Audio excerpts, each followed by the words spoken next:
Milling Through History presents The Princes in the Tower. There is perhaps no greater mystery in pre-Elizabethan England than there is to the fate of Edward V and his younger brother Richard, Duke of York.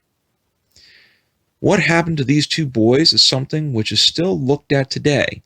However, in order to truly understand this mystery, we must look at the background, the culprits, and the investigation to appreciate exactly why this mystery persists today. The story begins on April the 9th, 1483, with the death of Edward IV. He had been sick for 3 weeks with a mysterious illness, and upon his death, his son Edward V was meant to take the throne. In order to keep Edward safe, he had been placed under the protection of his uncle Richard, the Duke of Gloucester.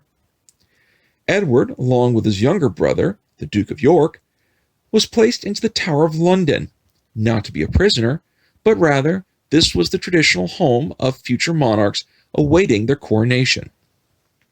It was while they were here in the Tower of London that Richard, along with Parliament, would have an act passed, which would then dethrone Edward V by claiming that his parents' marriage was illegitimate and that he himself had no true claim to the throne. By eliminating both Edward and the Duke of York, Richard was able to become Richard III, the new monarch of England. This particular act would upset many people. But once Richard had been crowned king, this would end any knowledge of Edward and his younger brother, Richard, the Duke of York. So what happened to the boys? The general theory is that Richard III killed them. Whether or not he actually committed the crime or had someone else do it is speculative, but it has been widely accepted that Richard III was the culprit who masterminded and gave the order for the two princes to be killed. And yet, there are a few other suspects to be considered. The first is James Tyrell, who is seen as Richard's right-hand man. He may have actually been the individual who killed the two young princes. However, there is some speculation that this might not necessarily have been true. The confession Tyrell had given was done under coercion through torture, and yet, at the same time, Tyrell did receive a royal pardon from Henry VII, leading some historians to speculate that perhaps Tyrell was not necessarily executing the two princes under the orders of Richard, but from another monarch. A second suspect is that of Henry Stafford, the second Duke of Buckingham. He was seen as a culprit, mainly because he was executed by Richard during Richard's reign. Now you might say to yourself, well, how does a killer get executed but never found guilty? The reasoning behind this is that some historians think, as a bit of a conspiracy theory, Richard discovered Stafford's crime and executed him. But why not clear your name after that? And this is where some people believe, through conspiracy theory, that maybe the story gets muddied around. That instead, Stafford discovered Richard killed the two princes, and in order to keep him silent, Richard had him executed. The third suspect is that of Henry Tudor, later known as Henry VII. This one is a conspiracy theory, but makes an interesting point. As mentioned before, Henry VII did pardon James Tyrell.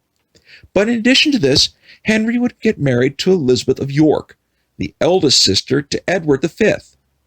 In addition to this, Henry would have Parliament revoke the act which had stripped Edward of any royal title claim, thus ensuring any future children between Henry VII and Elizabeth of York, specifically his son Henry VIII and granddaughter Elizabeth I, would have no true dispute as to whether or not they should be monarchs of England.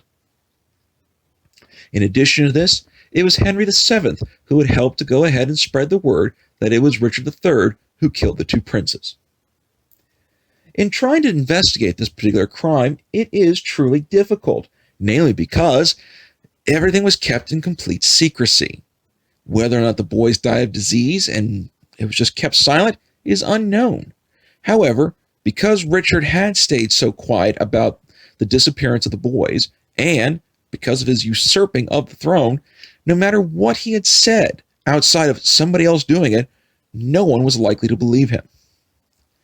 In 1674, workmen, while doing restoration in the Tower of London, discovered a wooden box which had contained 2 sets of skeletons of small people.